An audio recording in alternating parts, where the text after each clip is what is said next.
Buenas tardes y bienvenidos.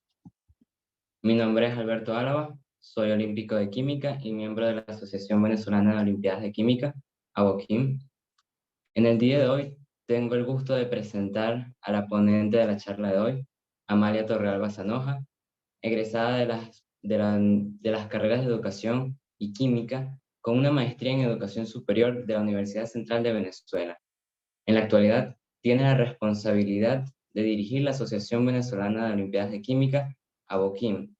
La profesora Torrealba tiene una amplia experiencia en la formación de docentes de ciencias naturales y química a nivel nacional e internacional. Coordina la Olimpiada Venezolana de Química desde 2006 y el proceso de selección de entrenamiento para las Olimpiadas Internacionales e Iberoamericanas de Química desde el año 1996. Ha coorganizado la Olimpiada Juvenil de Ciencias en su edición 2019 y coorganiza la Olimpiada Universitaria de Petróleo y Gas 2022. Es coautora de varias publicaciones como Fotoquímica y Fotodegeneración, Degradación de Fármacos, colección El maravilloso mundo de la química, Manual de estrategias de enseñanza y aprendizaje para las ciencias naturales dirigido hacia docentes de educación inicial y 10 cosas que deberías saber sobre la Olimpiada Internacional de Química. La profesora Torrealba ha recibido varios reconocimientos, entre ellos Premios al Trabajo Voluntario UNESCO Cabildo Metropolitano 2003 y Festival Grant otorgado por la American Chemical Society 2020-2021 por la realización de actividades de divulgación de la química. Con ustedes, la profesora Torrealba.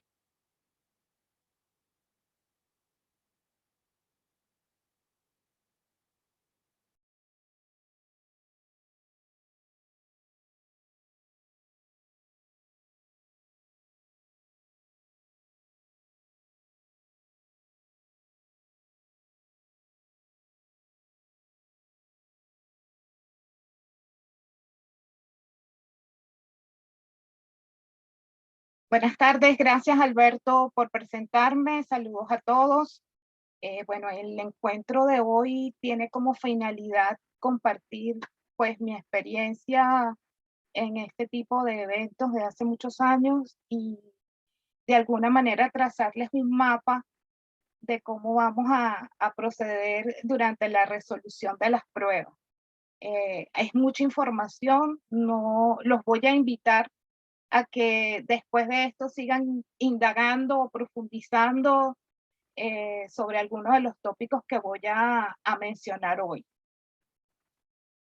A mí siempre me ha gustado empezar todas mis charlas, mis clases, talleres con una historia que tenga que ver con la actualidad, lo que yo llamo las noticias de ciencia, ¿no? Y justo antes de la pandemia del COVID-19, en el año 2019 precisamente, hubo una redefinición del sistema internacional de medidas, hecho que nos parece muy interesante porque desde el año 1960 no ocurría. Si bien, si uno hace un análisis de la historia, de cómo hemos ido evolucionando en relación al tema de la medición de las unidades, estamos hablando desde la Revolución Francesa. Los invito a leer sobre el tema porque es muy interesante cómo ver cómo se va mezclando la historia y donde se asocia la medición o las medidas con un asunto incluso de justicia social. Entonces, bueno, me parecía súper interesante porque pues con los hechos acaecidos después del 2020 quizás no se volvió a tocar este tema o no fue noticia este tema, ¿no?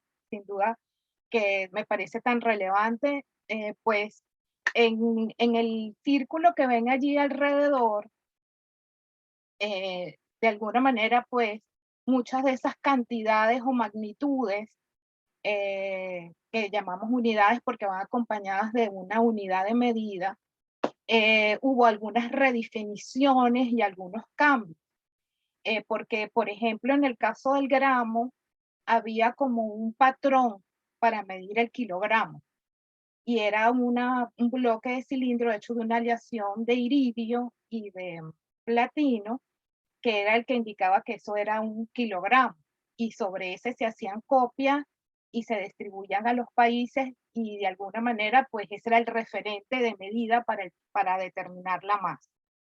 Una de las preocupaciones que había es que ese ese patrón pudiese variar en el tiempo.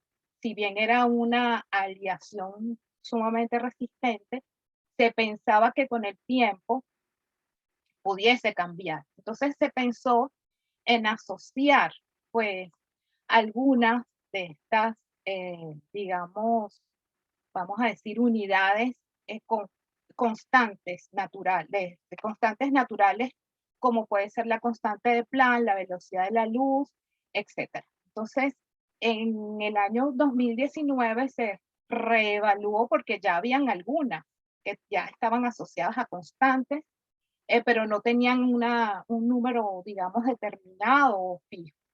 Entonces, de alguna manera, pues lo que se buscaba o se busca es que a nivel de la investigación, sobre todo, porque digamos tal vez al ciudadano común estos ajustes no nos afecten directamente, pero a la investigación y a la ciencia y la tecnología sí, contar con un patrón exacto de medida, y eso lo lograban con las constantes, ¿no? En el caso, pues, del kilogramo, pues se asoció con la constante de Planck, y se diseñó una balanza que permite relacionar la masa con la constante de Planck.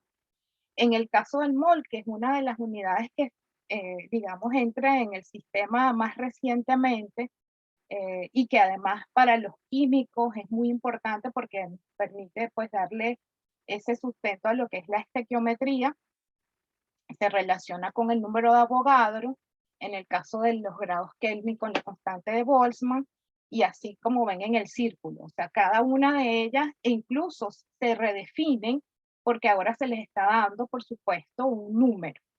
Y eso nos va a permitir, pues, manejarlos con el concepto de exactitud, que más adelante los vamos a plantear o vamos a llegar a él en base a algunas preguntas que les voy a formular. ¿Alguna pregunta sobre eso? A mí me gustan las charlas interactivas, así que si quieren preguntar o hablar, no tengo ningún problema. Tengo un tema con que esto que se me pega y bueno, tengo que como volver a empezar y bueno. Mientras Alberto, si por favor me puedes compartir la presentación y así no tengo que volver, avísame y yo dejo de compartir, ¿sí?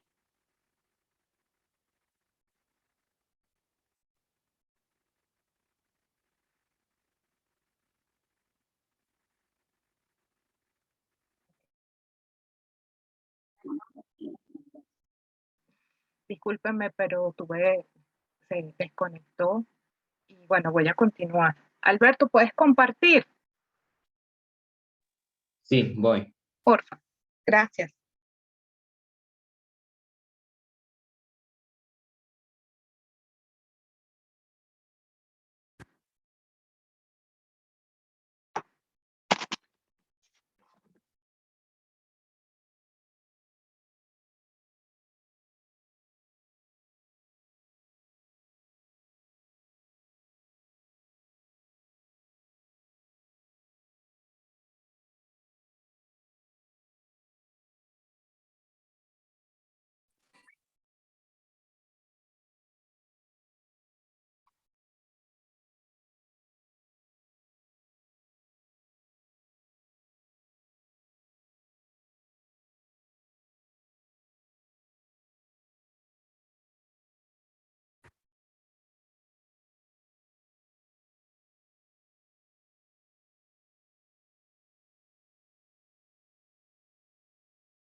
A la siguiente, por favor. Bueno, como les comentaba, he dividido esta charla en tres grandes bloques, ¿no? Medición y tratamiento de datos, elaboración de gráficos y la evaluación de las pruebas tipo Olimpiada. Como les digo, es como un mapa, un camino, un recorrido corto pero conciso para orientarlos un poco acerca de lo que nosotros esperamos en el momento que vayan a resolver las pruebas. La siguiente, por favor. Entonces tengo varias preguntas. Con base a lo que comenté en la introducción, me gustaría leerlos y escucharlos, que me comenten qué significa medir.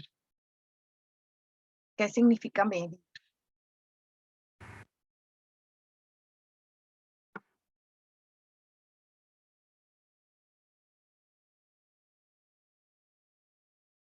De hecho, ustedes están participando en esta Olimpiada y de alguna manera, así como sucede con los deportistas, pues se están midiendo, ¿no? Sí, profesora María Alejandra, es comparar con un patrón, ¿no? O sea, de alguna manera, pues medir es comparar con algo referente. En la sesión de preguntas y respuestas que hice por el foro chat, yo les coloqué un ejemplo de una pregunta de la Olimpiada de Química donde el patrón de comparación era una gota de agua. No sé si la llegaron a ver cuando volvieron a revisar el foro. Esa es una manera de comparar. ¿Quién más me puede decir algo sobre qué significa medir? En educación, aquí hay alguien de educación. Medir y evaluar son dos cosas distintas desde el punto de vista conceptual.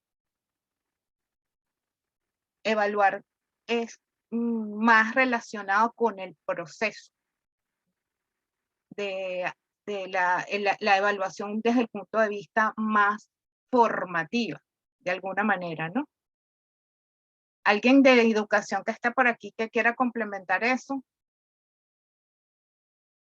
Ok, entiendo que está la gente de la UNEM participando. Vamos a ver, comprobar o comparar generalmente de forma competitiva la habilidad, fuerza o valía de algo o de alguien en relación con otra cosa o otra persona.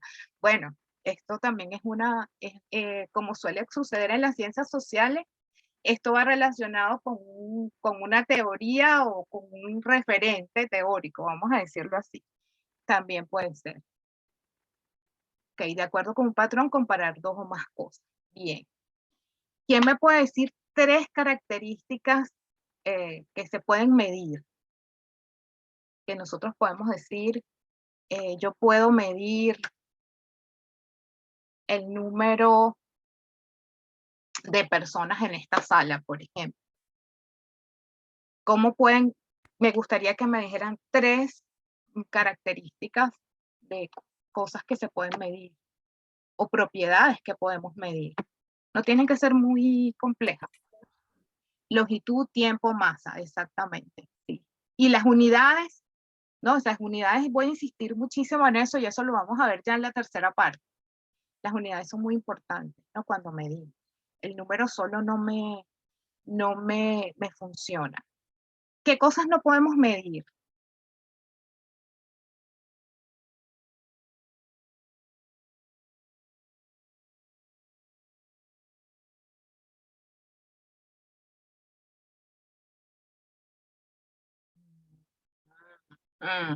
Bueno, vamos a ver, vamos a ver, profa Albania, vamos a ver.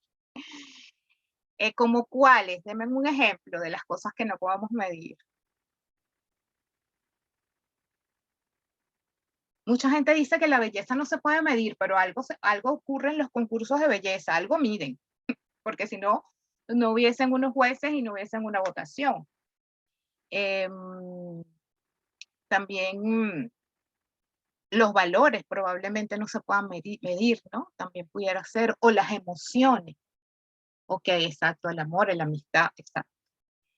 Ahora, me gustaría que alguien me mencionara tres instrumentos de medida, cualquiera.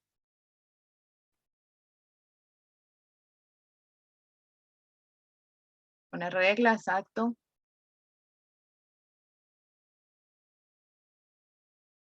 Termómetros, exacto. Reglas, exacto. ¿No? Cosas que de uso cotidiano, una cinta métrica, todos tenemos en nuestra casa una regla, una cinta métrica, probablemente un una balanza de esas de cocina, ¿no? Porque de alguna manera siempre estamos pensando que podemos hacer una receta y en determinadas recetas se requiere, ¿no? De que tengamos una medida lo más aproximada posible para poder hacer que ese plato funcione. Sobre todo eso pasa mucho en los postres.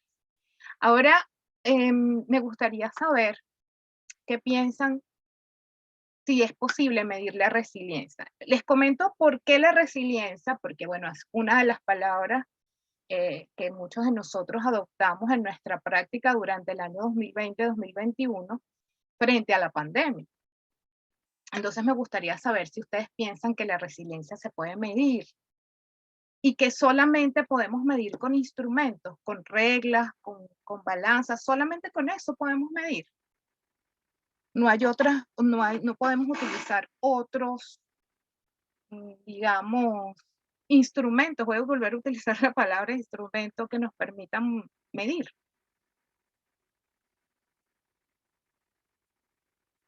La resiliencia se puede, exactamente, un cuestionario, porque la técnica es la encuesta, pero el instrumento es el cuestionario. Perfecto. Y entonces la resiliencia la puedo medir o no la puedo medir.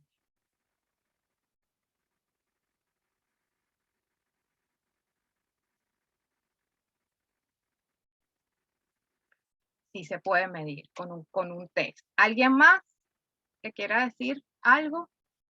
Entonces, bueno, Alberto, pásame la siguiente, por favor. Pues sí, la podemos medir y ese fue un trabajo que realizamos con el agente del equipo de Aboquín. Nosotros tenemos una psicóloga y durante todo lo que fue el año 2020, nosotros junto con la Gobernación del Estado Miranda hicimos unas formaciones a distancia para docentes. Y aprovechamos no solamente de medir, pues, digamos, si habíamos logrado los aprendizajes, sino que desde nuestro punto de vista, muchos de los docentes que asistían a nuestros talleres y o cursos lo hacían como una manifestación de resiliencia. Incluso nosotras mismos, las facilitadoras, nos hicimos la pregunta, ¿estamos en esto porque es una manera de ser resilientes?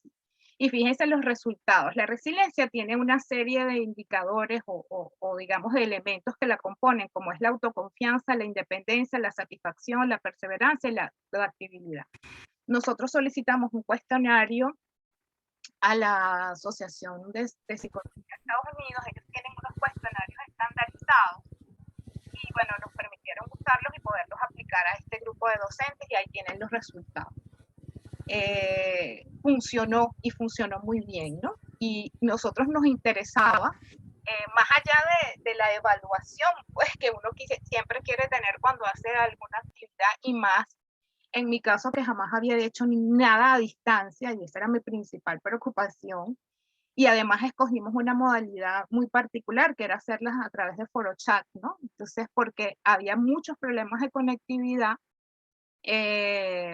sobre todo en algunas zonas del estado Miranda. Entonces, pues, de alguna manera nosotros queríamos saber qué habíamos logrado con eso y bueno, ahí están los resultados. Es decir, que a nivel de las ciencias naturales o ciencias sociales siempre vamos a medir, quizás con unos parámetros distintos, con unos instrumentos distintos, pero siempre estamos, de alguna manera, cuando hacemos investigación, estamos de alguna manera también midiendo. Sigue, Alberto, por favor. Bueno, aquí tenemos algunos instrumentos de medida. Y a mí me gustaría, les dejé los nombres porque sé, no todo el mundo es químico, lo sé, pero bueno, quería de alguna manera que alguien me comentara qué notan de esos instrumentos de medida. Tenemos desde vasos de precipitado, pero también tenemos instrumentos de medida de los que usamos por lo general en casa. ¿En qué difieren? ¿En qué son similares? ¿Qué piensan ustedes? Más allá de cómo estén fabricados, ¿no? Que sabemos que hay unos de vidrio, otros de acero inoxidable, otros de plástico, pero digamos, ¿qué pueden decir a primera vista cuando ustedes ven este tipo de materiales? Pude haber puesto más, pero de esta parte tenía como una intencionalidad. Yo puedo medir con estos materiales cualquier tipo de sustancia, o este tipo de material está asociado con algún estado de la materia o con alguna sustancia específica. Están graduados, sí, y tienen escala, exactamente. O sea, están graduados y de alguna manera tienen aplicaciones distintas en función del uso que yo le quiera dar. Por ejemplo, yo podría con las tazas medidoras medir sólidos. De hecho, la gente lo hace. Pero digamos, sería el instrumento, digamos, adecuado. Lo puedo hacer, yo no digo que no, por supuesto que lo puedo hacer. De hecho, hay unas tazas medidoras que además tienen como que también la conversión en volumen. Regrésate al... Perdón de nuevo. Bueno, quedamos en que estos instrumentos son instrumentos que te mostraban una escala o una graduación, ¿no? Y yo les preguntaba si tienen escalas diferentes. Ok, dice Klaus que las medidas en ciencias sociales están cuestionadas por las ciencias exactas debido, ya va que tengo que volver a leer, que esto me interesa, porque como estudié ciencias sociales también, están cuestionados por las ciencias sociales debido al sesgo en la elaboración de las preguntas de los cuestionarios y el uso de la estadística descriptiva. Mira, sabes que para mí fue muy complejo cuando después de haber hecho química tantos años se me da la oportunidad de estudiar educación y una de las primeras cosas que entré como en conflicto fue eso del referente teórico, ¿no?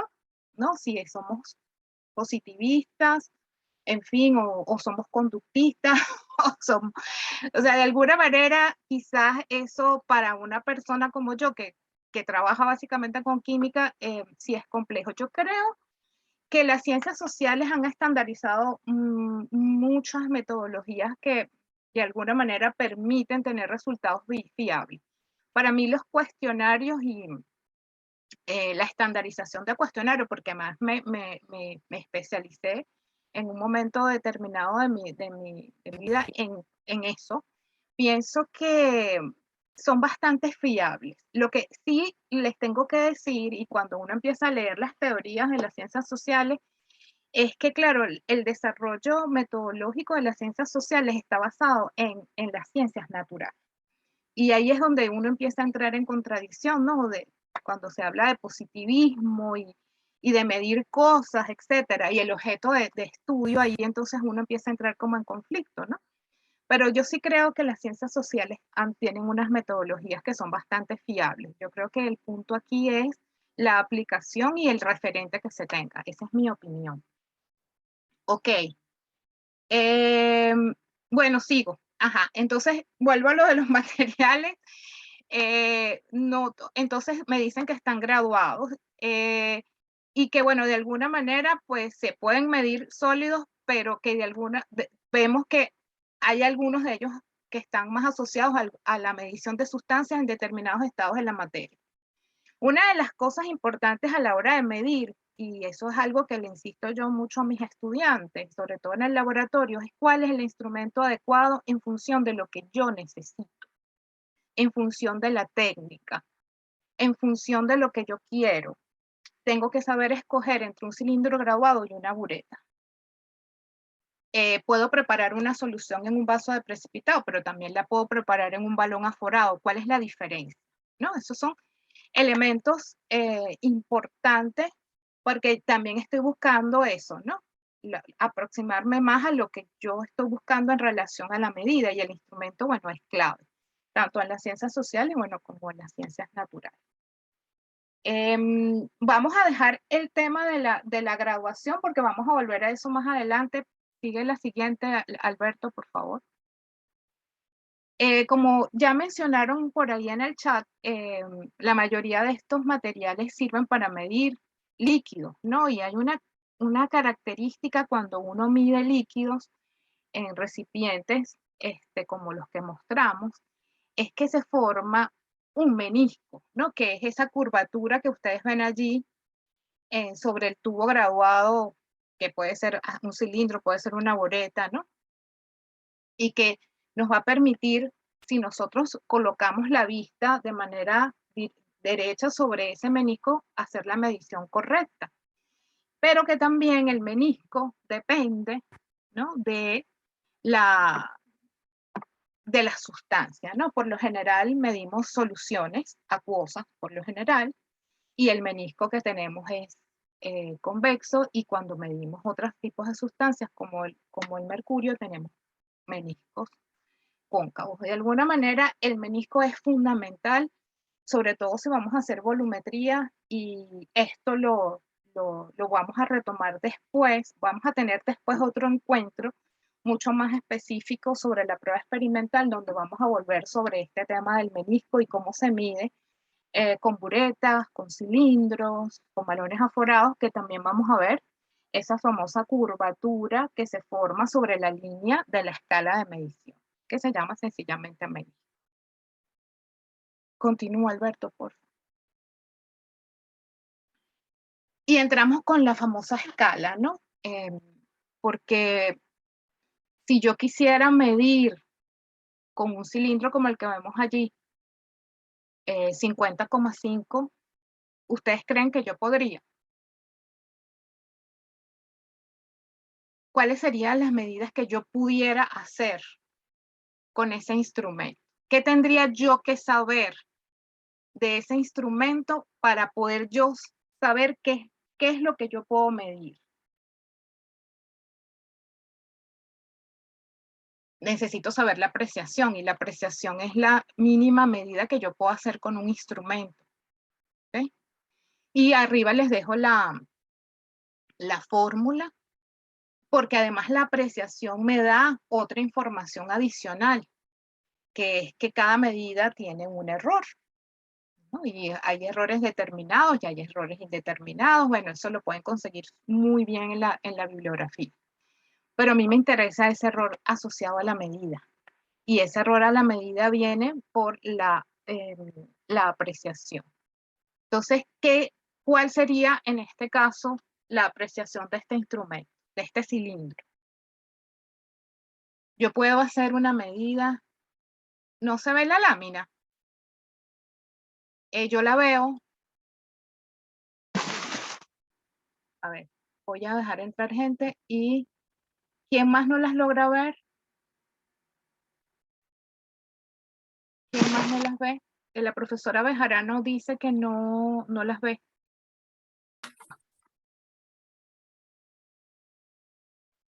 Ah, Milagros tampoco. Quizás vuelves a compartir, Alberto, a ver.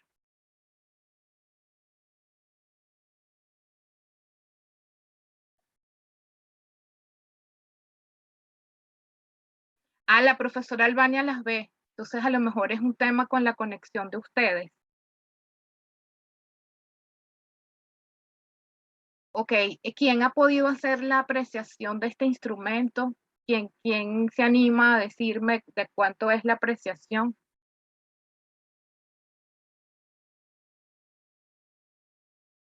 Ok, muy bien, profesora Albania. Es 2. Alberto, dale a un clic porque tiene una animación donde aparece el... Exacto, ok, sí, perfecto, ¿no? Tomamos 2 medidas al azar, una medida 2, una medida 1, y lo dividimos entre el número de rayitas y me da 2 mililitros. Fíjense que voy a insistir mucho en el tema de las unidades, porque la magnitud sola no funciona. Necesitamos saber en qué estamos midiendo. Y bueno, es lo que les decía, ese valor es igual al error de la medida, o sea que es imposible que yo pueda medir 40,5 o 20,5. O sea, mi error tiene que ser de más o menos 2. Y por lo tanto, cuando yo vaya a expresar la medida, voy a tener un más o menos 2 mililitros.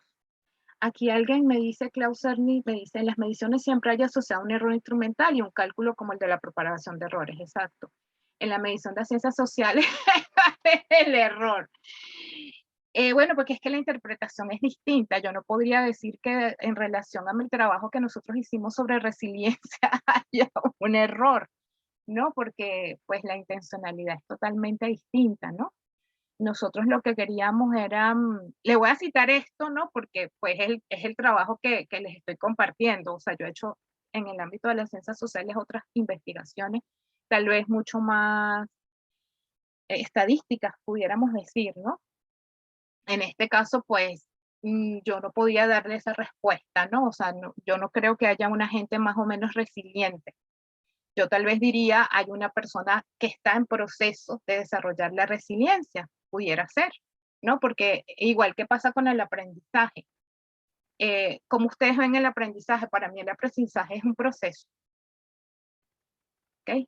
Y lo que yo evalúo con mis estudiantes, por ejemplo, Alberto, que es mi más reciente estudiante, con el que estamos trabajando para la Olimpiada Internacional dentro de 10 días, desde que lo conozco, primero tiene 16, lo conozco desde que tenía 14.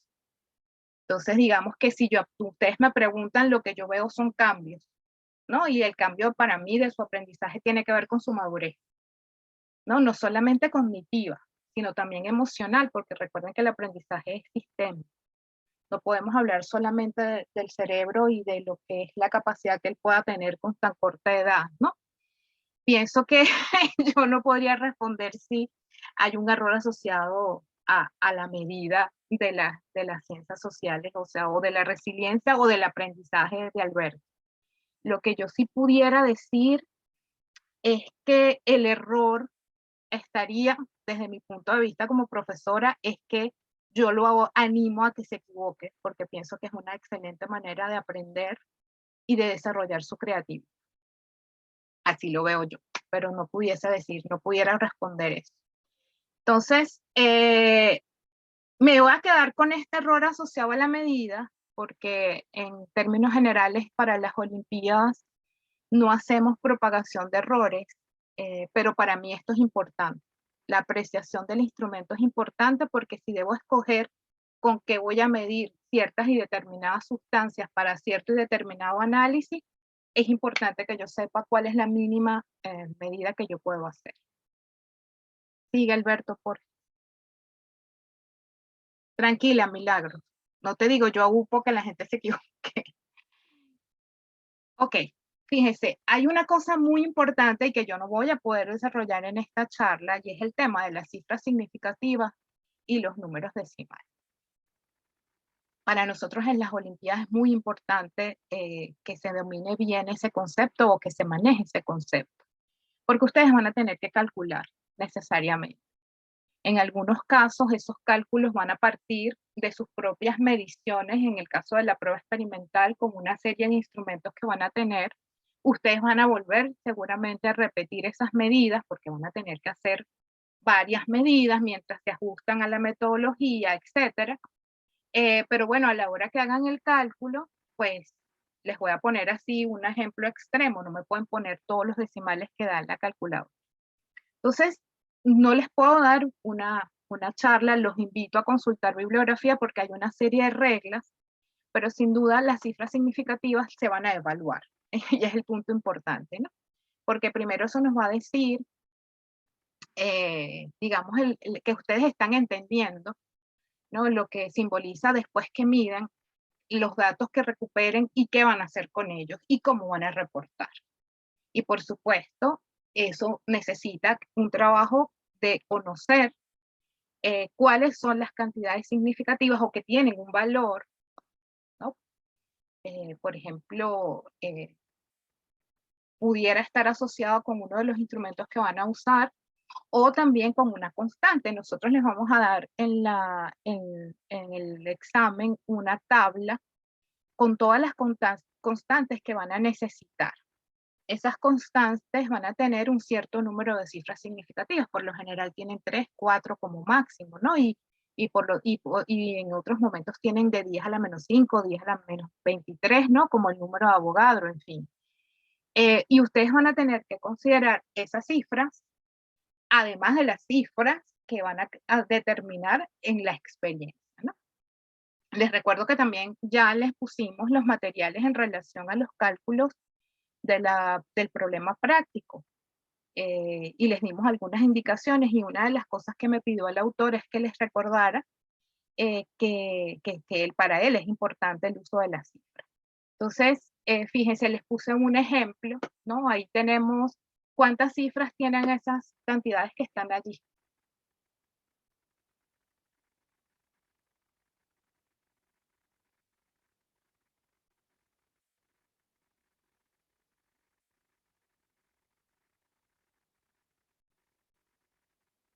Por lo general, en las Olimpiadas de Química, en la tabla periódica de las masas atómicas, y por convenciones se les pide que las reporten con un máximo de 4 cifras, ¿no? Y por eso es que siempre me van a ver reportando, pues, masas atómicas con 4 cifras, ¿no? Mi cerebro funciona así, ¿no? Y después, bueno, yo después que haga el cálculo voy a colocar las cantidades que mida o las masas que me den con todas las cifras y después, bueno, para reportar haré el ajuste final. Alguien que me comente cuántas cifras significativas tienen el 107,9, por ejemplo, que es una masa, que es la masa, la masa atómica de la plata.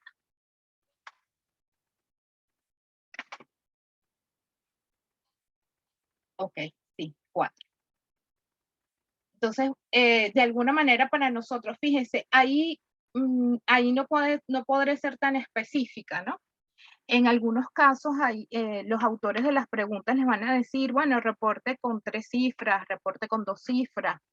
Hay otros autores que no les van a decir y seguramente ustedes van a tener que determinar con qué número de cifras van a reportar. Entonces, ese es un dato también que les quiero dar. Por lo general, yo cuando hago preguntas, y bueno, ustedes han visto algunas de las, bueno, no sé si han accedido a la aula virtual donde están las pruebas. Allí hay algunas preguntas de la Olimpiada y por lo general nosotros allí no indicamos el número de cifras, ¿no? O sea, lo dejamos como que al criterio del estudiante. Lo que sí es, y eso lo vamos a ver al final de la charla de hoy, la penalización por el uso de las cifras correctas o incorrectas tiene un límite y ya después se los explico con más, con más detalle.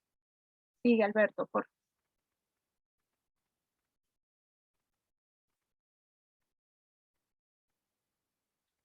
Ok, voy con otros dos conceptos que son importantísimos a la hora de la medición y cuando hacemos esa conexión entre lo que llamábamos medida, la relación entre la matemática y las ciencias, es precisión versus exactitud. Y yo les estoy aquí poniendo una pregunta también, pero de química, obviamente, donde pues se les pedía calcular la cantidad de azufre que tiene el cabello, una muestra de cabello de 1 gramo, y la mejor manera de determinarlo es transformándolo en sulfato, en una sal de sulfato. Y como ven allí tienen 2 tablitas. Otra de las cosas importantes, ¿no? Que tiene la Olimpiada es también la interpretación de tablas, ¿no? Cuando vayan a hacer la preparación de los equipos, ustedes mismos, una sugerencia que les hago es que trabajen el manejo de las tablas, no solamente la lectura, sino también la elaboración. Entonces, bueno, tenemos como 2 series de determinación. Entonces, a mí me gustaría, ¿qué me pueden decir de la de arriba y la de abajo? Olvidé, disculpen ponerles números. Entonces, bueno, de alguna manera que ven allí, cuál sería la precisa, cuál sería, digamos, la exacta y por qué. Luego les voy a decir cuál va a ser el criterio que nosotros vamos a usar este año. O sea, lo decidimos en consenso, ¿no? De toda la gente del comité de prueba pensamos que, ¿cuál es la intención? Pues, es decir, que lo ve como qué, profesor Albania, precisos o exactos.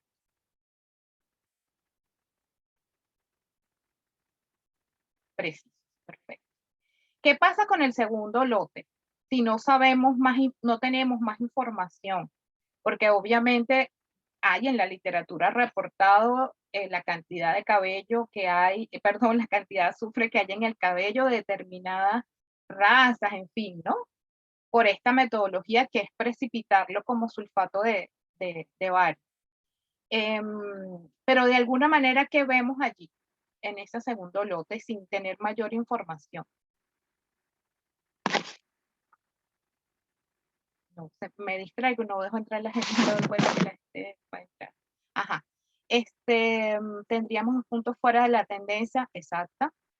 Por supuesto, muy bien, eso es importante. Fíjense lo importante es que debatamos sobre una tabla de datos, ¿no? Cuando vemos una tendencia, cuando vemos valores que se salen de ese grupo o de la tendencia que vemos aquí, ¿no? Si yo les hubiera dado el dato, ¿no? Digamos que la cantidad de azufre precipitado como sulfato de bario en ese problema tiene todo un contexto que no lo coloqué, pero sí hay toda una historia, que esa historia es importante, ojo, eso lo vamos a hablar al final. Estamos hablando, si yo les digo a ustedes que el valor que reporta otros analistas o que está en la bibliografía es 260 miligramos, estaríamos hablando entonces en cuanto a la de cómo hablaríamos entonces aquí de precisión o de exactitud.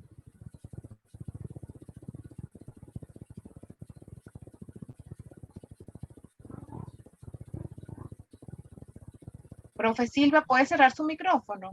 Porfa, gracias. Ajá, listo. Lo hice yo y disculpe. Ajá, ¿qué pudiéramos decir entonces en cuanto a la exactitud? Luego vamos a ver cómo vamos a hacer el tratamiento allí. Pero digamos que yo estoy hablando que tenemos reportado en la literatura que es 260, ¿no? El valor que por otro medio o por otra técnica más, digamos, vamos a decirlo así, por una técnica instrumental, ¿no? Como las hay muchas, se determinó que en esa hebra de cabello hay 260 miligramos de azufre como sulfato. Ok, tendríamos 2 puntos fuera, la tabla superior es la más exacta, claro, pero también es precisa. No si nosotros pudiéramos decir que los valores son exactos y precisos, o eso no es posible. ¿Qué creen ustedes que incida en que seamos precisos para poderles que los datos sean precisos? ¿Qué refleja eso? Para poderles después explicar por qué nosotros nos decidimos para la hora de evaluarlos el mes, bueno, ya ni siquiera el mes que viene, dentro de 27 días, ¿por qué escogimos una de las dos? ¿Qué creen ustedes que hay detrás de ese, vamos a decir, de datos precisos? ¿Qué creen? Más allá, vamos a quitar la variable del instrumento. ¿Qué creen ustedes?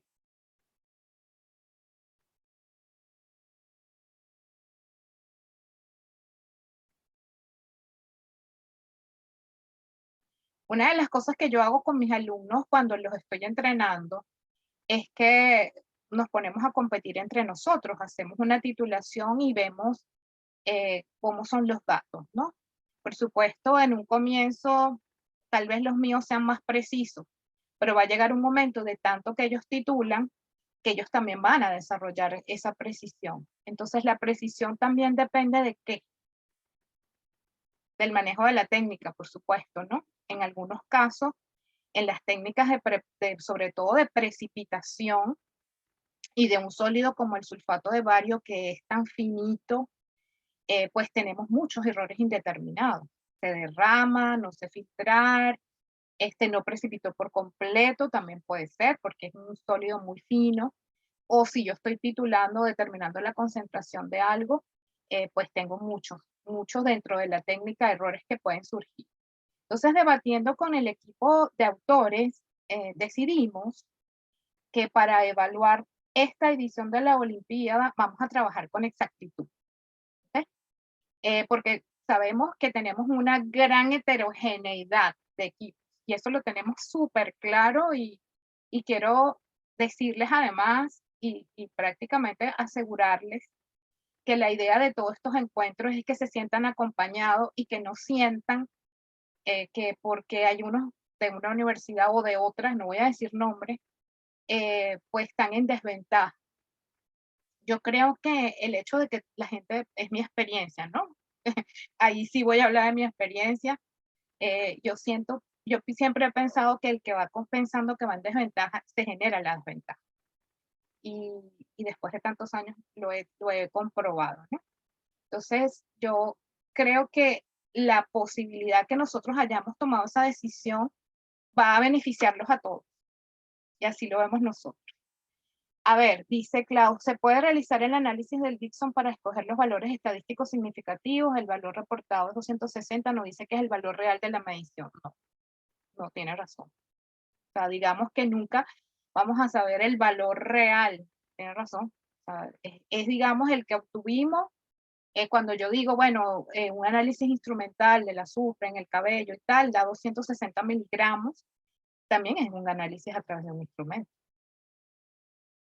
¿no? O sea, pero de alguna manera sentimos, y recuerden lo que les dije al comienzo de la charla, ¿no? Se están buscando mecanismos que nos permitan llegar a que estamos midiendo de manera exacta. Antes se medía con codos, antes se hablaba de leguas, antes se hablaba de que era la medida del brazo del rey de ese momento, ¿no? Y ahora estamos hablando de constantes, ¿no? De números, ¿no? Entonces, de alguna manera, pues vamos como ajustando.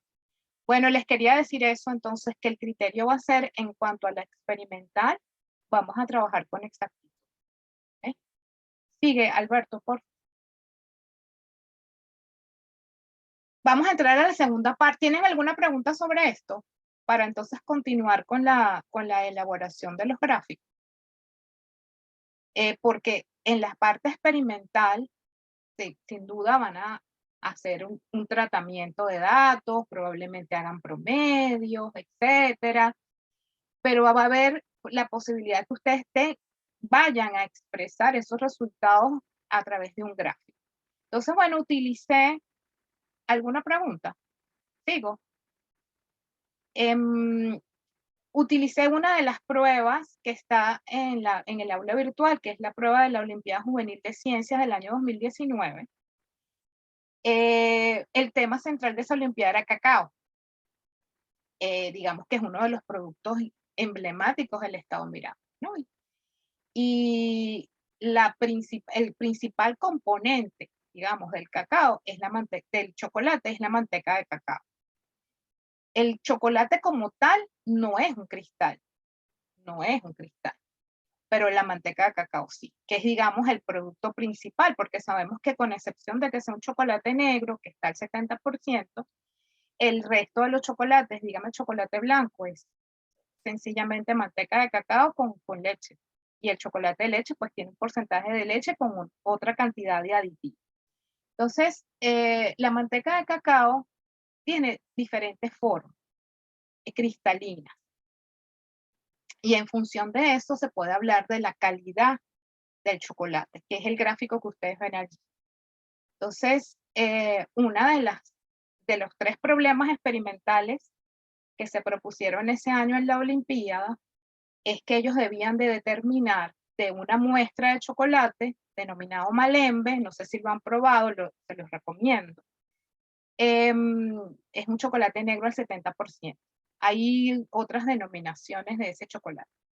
Ellos debían de determinar cuál era la forma cristalina y en base a eso decir cuál era la calidad de ese cacao que ellos, perdón, de ese chocolate que ellos tenían que analizar. De la tabla que ustedes ven allí, ¿cuál creen ustedes que es el polimorfo o la estructura cristalina que tiene mayor calidad?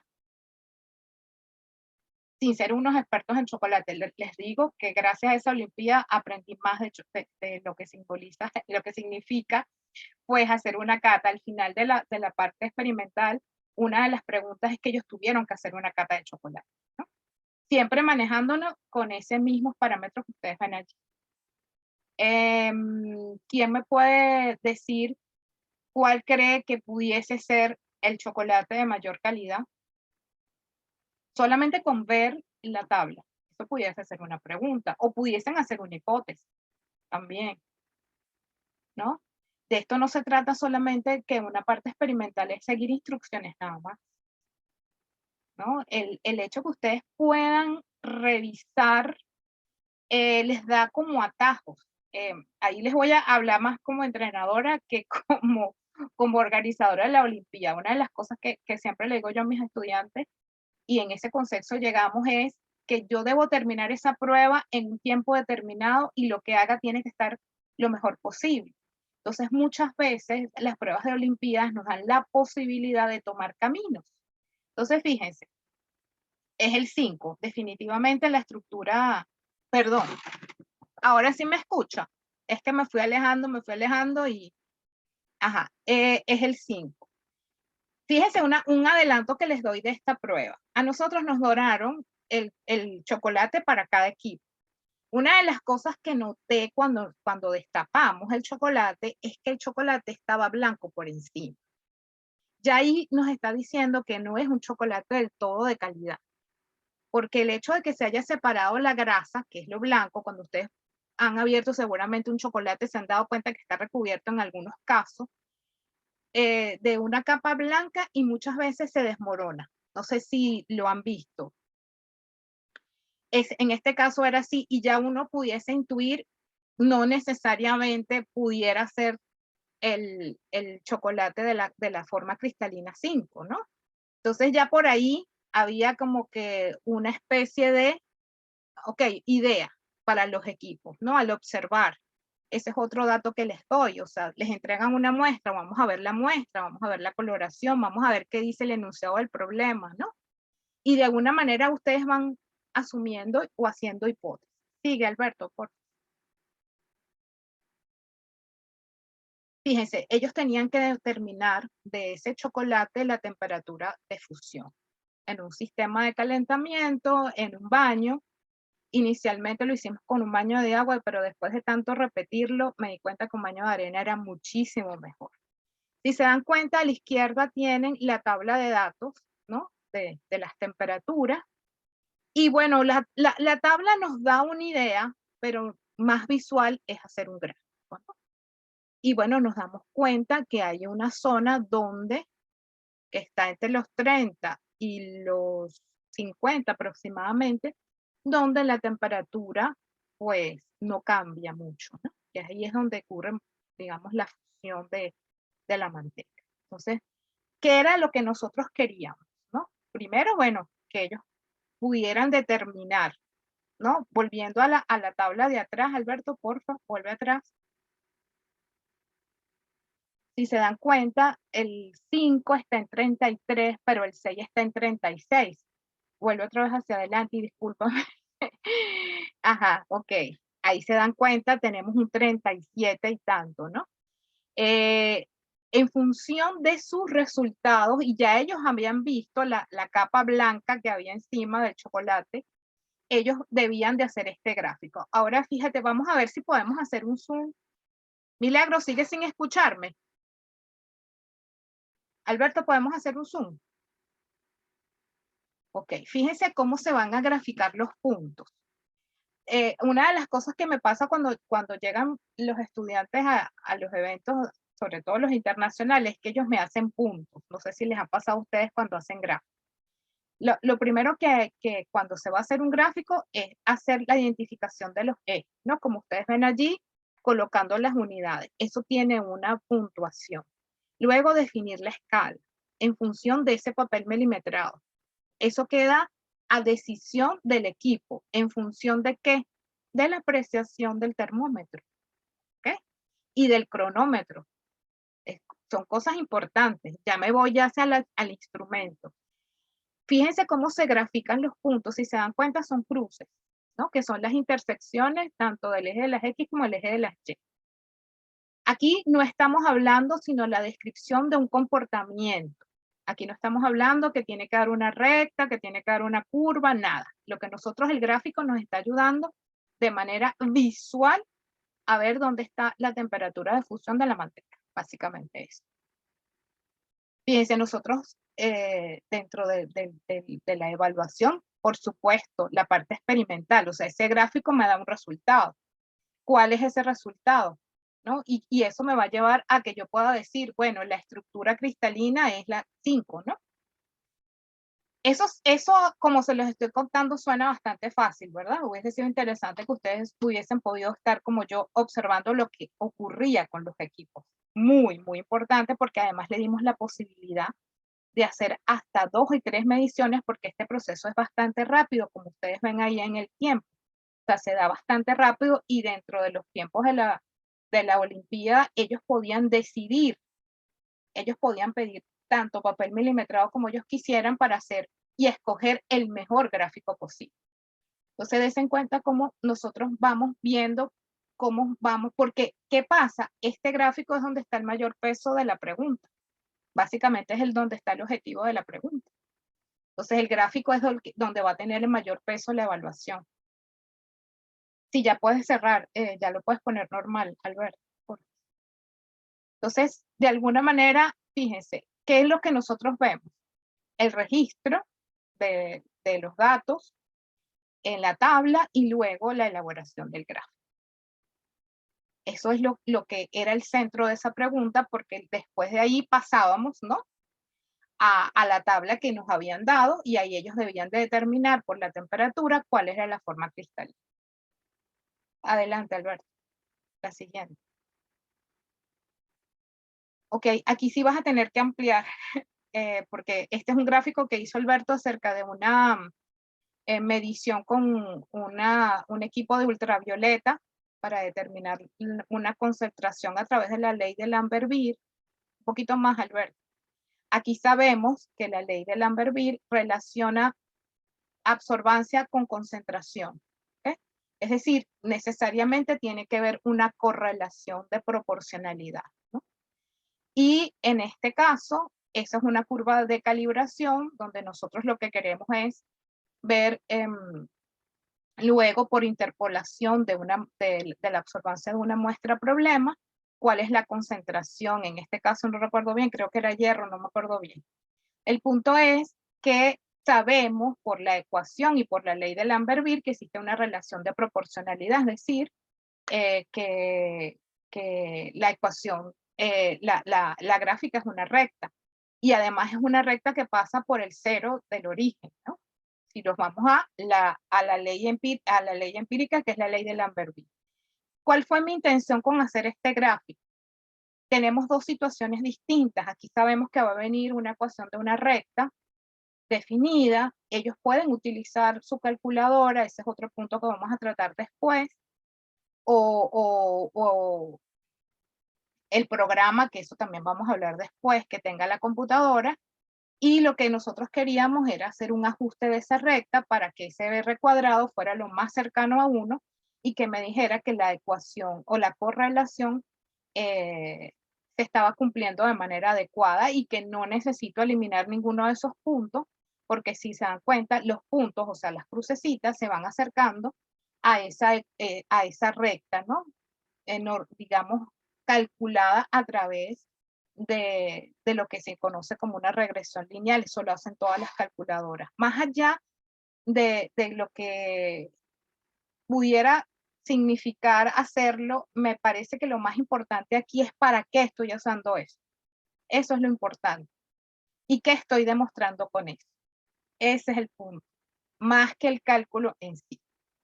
Entonces, este es otro ejemplo, pues, de otro gráfico donde nosotros estamos esperando, pues, esta recta que puede, en este caso es una recta pendiente positiva, pero si habláramos de una descomposición, de una cinética de algo que se descompone, seguramente la pendiente sería negativa. Entonces, ahí lo importante es que ustedes vean la importancia de un gráfico. Si ustedes se dan cuenta, este problema se resuelve con el gráfico. Definitivamente, o sea, donde todo, las mediciones, las diluciones, todo el proceso, digamos, del laboratorio, termina siendo el gráfico. Sigue, Alberto, la siguiente.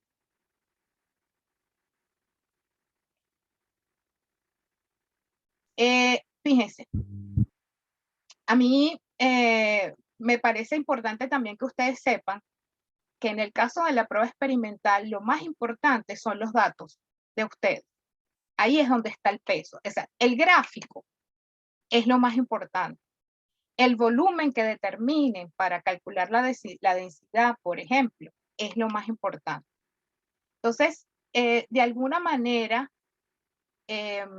volvimos al tema del ejemplo del azufre en el cabello y todo eso. En este caso, ya les dije que vamos a trabajar con exactitud. Entonces, ustedes tienen todos esos valores allí. Los únicos que saben cómo trabajaron son ustedes, es el equipo. En la medición 1, trabajaron bien, trabajaron regular, se movió, se derramó, se cayó, en fin. En este caso, ustedes pudiesen promediar y ese sería el valor con el que van a hacer el cálculo después del porcentaje. A mí, o sea, como ustedes hagan su tratamiento, no nos corresponde a nosotros evaluar. Ustedes son los que hicieron el experimento, ustedes son los que saben cómo trabajaron. Y esa es la decisión que ustedes van a tomar. Nosotros solamente les vamos a preguntar cuál es el valor que va a escoger para los cálculos.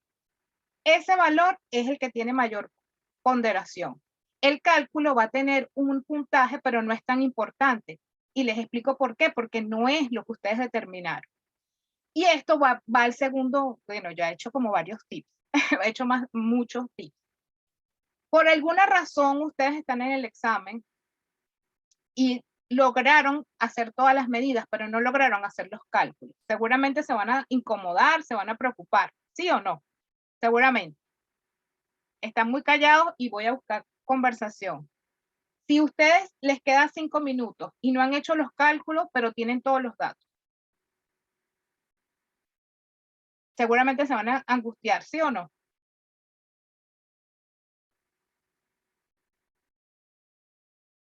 Me imagino que sí, yo me hubiera angustiado. Lo que quiero decir con esto es que si ustedes no logran hacer los cálculos, recuerden que no están perdiendo la totalidad de los puntos porque ya hicieron los datos. Si nosotros queremos saber el resultado final, nosotros podemos recalcular. Y no es que nosotros recalculando le vamos a dar los puntos, sino sencillamente lo que queremos saber es que también trabajaron en función de ese cálculo. ¿Se entiende ahora? ¿Esto se entiende?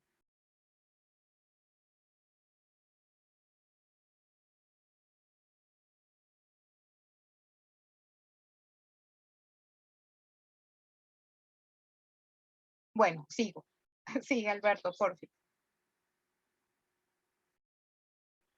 Ok, y llegamos finalmente, si no tienen preguntas sobre los gráficos, igual me pueden consultar después de la charla de hoy. Esto es mucha información, como les dije, para poderla digerir de un solo momento. Pero me pienso que si nosotros les explicamos la parte de la evaluación, ustedes van a poder apoyar a sus equipos mejor, ¿no? Esa es digamos, mi visión, vamos a decir, de entrenadora, vamos a decir así. Bueno, llegamos a la evaluación de las pruebas tipo Olimpíada. O sea, hay una serie de características que no son las que comúnmente, pues, usamos cuando estamos evaluando otro tipo de examen o de prueba. Vamos a decir así. Les estoy poniendo ejemplos de pruebas de Olimpiadas donde tenemos dos tipos de preguntas y ustedes van a tener dos tipos de preguntas. Una es de selección simple con justificación de respuesta y preguntas, digamos, de desarrollo, ¿no? Donde sencillamente van a argumentar o van a calcular y van a reportar un valor al final, ¿no? En este caso es una de selección simple donde se va a marcar la respuesta, pero no nos podemos quedar con esa marca nada más. Tenemos que justificar por qué la opción es la B. Y esa pregunta es una pregunta de tabla periódica donde tenemos uno de los tantos elementos sintéticos de la tabla y donde no se puede determinar la densidad, sino que se hace una proyección. Eso lo hacía Mendeleev. Entonces, en este caso, se dice que los elementos del periodo 7 de la tabla periódica tienen una densidad tal. Entonces, ¿qué es lo que hace? Usando el gráfico, hacen la interpolación y eso para nosotros es la justificación de la respuesta. La justificación de la respuesta puede ser un argumento, una explicación, puede ser un cálculo, puede ser un gráfico, puede ser un dibujo, ¿no? En función de lo que ustedes marquen, pues nosotros vamos a saber, no estaba marcando al azar, sí sabía, ¿no? Lo que le estábamos pidiendo, o sea, lo que estábamos haciendo, lo que estaban haciendo. Esta es una posibilidad. Ahora bien, él marca pero no justifica. Recuerden que mi Olimpiada es individual, entonces siempre hablo como individual. En el caso de ustedes son por equipo. El equipo marcó una opción, pero no justificó. Nosotros no sabemos si marcaron al azar o si sabían, pero no les dio tiempo de justificar. Por lo tanto, ahí van a tener parte de la puntuación. No les vamos a quitar toda la puntuación. Es posible que hayan marcado bien, pero la justificación no esté bien. Supongamos, el gráfico no hicieron la interpolación bien. Ahí van a tener igual la nota o la mitad de la nota o el 60% de la nota en función de lo que nosotros decidamos. Es un ejemplo. Y bueno, obviamente, pues si marcaron mal y la justificación pues está mal, pues no tienen ninguna puntuación. Yo quiero que se entienda que la intencionalidad de la evaluación de las pruebas de Olimpiada es que no es todo o nada, ¿okay? Sino que de alguna manera lo que se busca es como seguir el proceso para resolver el problema. Y de alguna manera las preguntas están planteadas de esa manera. Sigue, Alberto, por favor. Esta es una pregunta que me parece súper importante porque es para nosotros de interés que si ustedes van a hacer un cálculo, ustedes dejen constancia de cada uno de los pasos. Y aquí voy con muchas cosas. Mucha gente utiliza factor de conversión para hacer cálculo. Hay gente que se va por fórmulas. Eso es generacional. Yo creo que no estoy muy segura, pero yo debo ser de las que tienen más edad aquí. Y en mi época no se usaba factor de conversión. O sea, yo aprendí factor de conversión cuando llegué a la Olimpiada. En mi época se hablaba de normalidad. Todavía no se hablaba de mol. Les doy ejemplos, ¿no? Entonces, si así yo haga factor de conversión o yo haga fórmula, es importantísimo que yo deje constancia de todos los pasos. Porque de alguna manera, si se dan cuenta, si hay un error en alguno de los pasos, se quita la puntuación, pero no se quita toda la puntuación. Entonces, la única manera que nosotros podamos hacer este tipo de corrección es que ustedes dejen constancia de todo y que además, por supuesto, coloquen las unidades y coloquen las cifras significativas. Ahora, ¿qué pasa si no me faltan las unidades? Si me pasé de cifras, tenía que reportar con 3 y dejé todos los números de la calculadora. Obviamente no les vamos a quitar todos los puntos, pero sí habrá una penalización de una fracción de eso, porque finalmente el trabajo se hizo. El problema se resolvió y se entendió. ¿Okay? Es posible, por ejemplo, una pregunta sobre la medalla que se gana Limardo y que es en los Juegos Olímpicos del 2012, que se le hace un análisis y se determina que es una aleación de 3 metales. Supongamos que él se equivoca, como es el caso, en uno de los dos. Vamos a decir que se equivoca con la plata, pero cuando va a obtener el cobre, él va llevando ese error de la plata. Ya lo penalizamos en la plata, ya al cobre se les dan los puntos totales porque es el mismo error que él trae. Él está claro cómo se hace el cálculo, pero no hay que penalizarlo en su totalidad. De eso es que les quería comentar que mientras ustedes más dejen constancia del trabajo que hagan, muchísimo mejor a la hora de evaluar, tanto para ustedes como también para nosotros, porque nosotros no vamos a poder empezar a corregir y levantarnos y buscar el equipo cuál y para preguntarle qué fue lo que quisiste hacer aquí o qué te faltó aquí. Nosotros vamos a corregir lo que llegue. Entonces, por eso es tan importante que ustedes dejen constancia de todo lo que hacen. La siguiente, Alberto. Esa es la explicación que les hacía, ¿ves? No hay doble penalización. O sea, él tiene el error en la 95,5, ya lo penalizamos anteriormente y ya para el porcentaje de cobre tiene todos los puntos totales. Sigue, Alberto. van a tener preguntas de argumentación, ¿no? Esta es una pregunta sobre la producción industrial del ácido fórmico. El químico que sintetizó que extrajo por primera vez el ácido fórmico utilizó hormigas. Luego ese proceso se hizo sintético, pero se está considerando de nuevo, ¿no? Utilizar hormigas para obtener ácido fórmico. Entonces la pregunta es, ¿está a favor o en contra? Fíjense por qué está planteada así. Porque no se trata de una verdad, no es que es malo o es bueno. O sea, está a favor o en contra y argumentar. Cuando uno hace la evaluación de este tipo de preguntas, considera la argumentación, no considera si está a favor o está en contra, sino cómo argumenta su respuesta. Ahí es donde está la evaluación. Si él dice que, no sé, está en contra porque las hormigas mantienen el equilibrio ecológico y hace una explicación, está perfecto. O sea, está bien porque él argumenta, o sea, se genera un desequilibrio ecológico por tales y tales cosas. Hay otros que dicen, bueno, estamos a favor porque sale más barato y explica por qué. Después que, claro, toda la pregunta ha sido todo el desarrollo de la obtención del ácido fórmico. Él está utilizando información del mismo problema, eso es interesante. Y por supuesto, les adelanto que al ser una pregunta, una respuesta con donde hay que escribir, por supuesto se va a evaluar la ortografía y se va a evaluar la redacción, por supuesto, ¿no? Eso también es importante y de cuidado.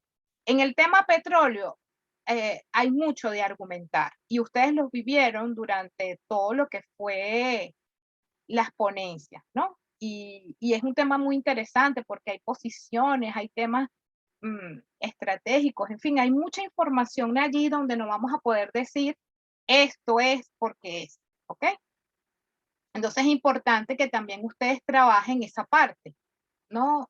Sobre todo, bueno, creo que en todas, en el tema de ambiente, con la profesora Esmirna, ahí vimos cosas muy interesantes, cosas que se pueden debatir. Y ahí van a estar ustedes donde van a tener que hacer uso de su argumentación, básicamente. La siguiente, Alberto. Esos puntajes que ustedes ven ahí son ejemplos, son ejemplos, eso no va a ser así. Ok, de nuevo les comento que como vamos a trabajar con exactitud, nosotros vamos a medir la exactitud en base al porcentaje de error relativo. Y esa gráfica que ustedes ven allí es como nosotros vamos a determinar la puntuación. Aquellos equipos que tengan un porcentaje de error relativo alrededor menor o igual del 5% van a tener todos los puntos de esa pregunta. Y aquellos que estén entre 5 y 10, tendremos que hacer una gráfica y en función de esa gráfica sacar los puntos que corresponden. Esto es un referente, esto es lo que yo hago, o sea, a nivel de mi corrección. Nosotros todavía no hemos definido eso, ¿no? Y eso se va a definir en función de cuántas veces se replique la parte experimental, ¿ok? Entonces, de alguna manera lo que quería era que ustedes entendieran cómo esto discrimina debido a todos los detalles a la hora de corregir que vamos a tener. Es decir, que además yo lo veo como una buena noticia, porque pienso que se pueden reconocer, ¿no? Dentro de cómo vamos nosotros a evaluar. Preguntas perfectas o problemas perfectas, se lo puedo decir yo, no las hay. Lo que queremos es que sí haya evaluaciones justas, eso sí se puede. Perfectas no, o sea, desde mi experiencia haciendo preguntas tanto teóricas como experimentales, creo que he logrado algunas, pero no necesariamente perfectas y tampoco es la idea. Lo que queremos es, eso sí, una prueba de Olimpiada tiene que ser evaluada de manera justa y que tengan las reglas claras todos, que todo el mundo diga, wow, me gané esto o no me lo gané, pero fui evaluado de manera justa. Eso es lo que queremos, básicamente. Creo que esta es la última diapositiva, ¿no, Alberto? Ah, ok. Me falta cómo vamos a evaluar los gráficos, ya lo dije antes, ¿no? Cómo hagan los puntos, que identifiquen los ejes, la gráfica, todo eso tiene una puntuación, o sea, es la evaluación recae en el gráfico. Ya eso también se los comenté. Creo que sí, ahora sí es la última, ¿no? Listo. Bueno, eso era. Eso era el tema de hoy. Estábamos hablando en una reunión que tenía yo antes de venir para acá con el profesor Daniel, que vamos a intentar más adelante en el mes de julio, él primero, yo después, volver a tener un encuentro con ustedes. Él, en el caso de él, es para trabajar el tema de petróleo, ¿no? Si tienen algunas dudas, si quieren comentar algo con él. Y en mi caso, para trabajar específicamente, pues, la prueba experimental. Entonces, bueno, si tienen alguna pregunta, yo atenta por aquí.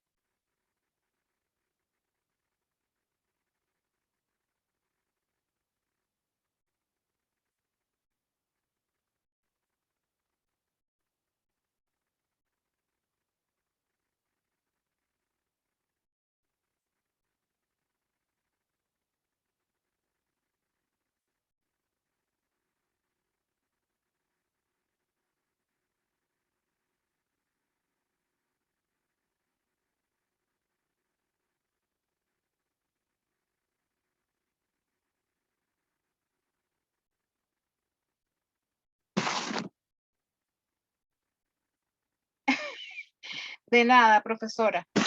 Espero que ahora vayan con una idea mucho más clara de cómo está estructurada la prueba, las pruebas, perdón.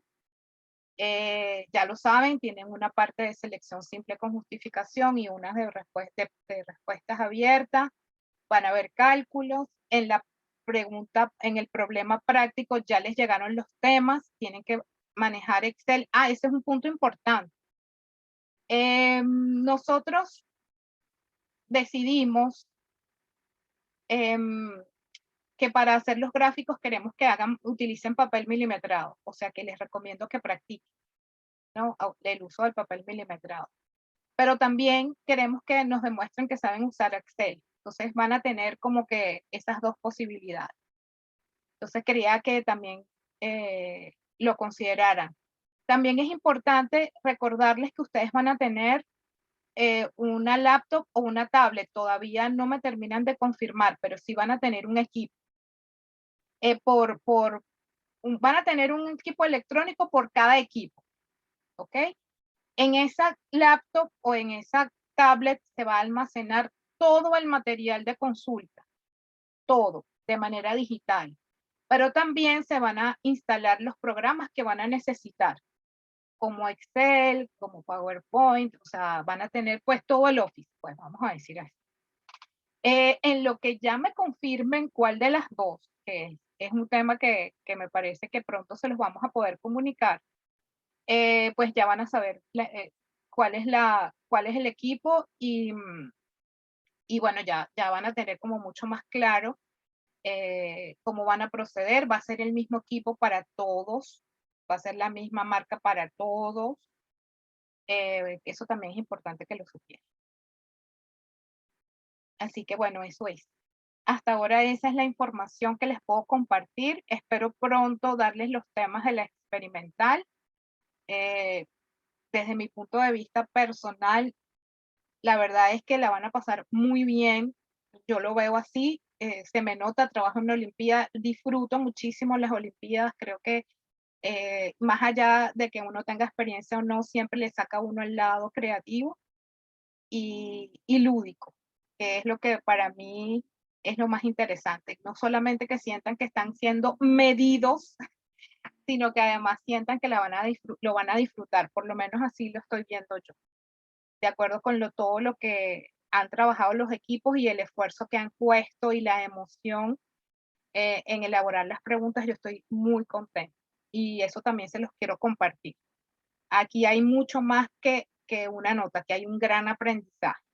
Y no sé si hay muchos estudiantes aquí, creo que veo es puros asesores por los nombres que estoy reconociendo. Y bueno, espero que esa misma emoción con que yo les estoy contando también se la compartan a sus estudiantes.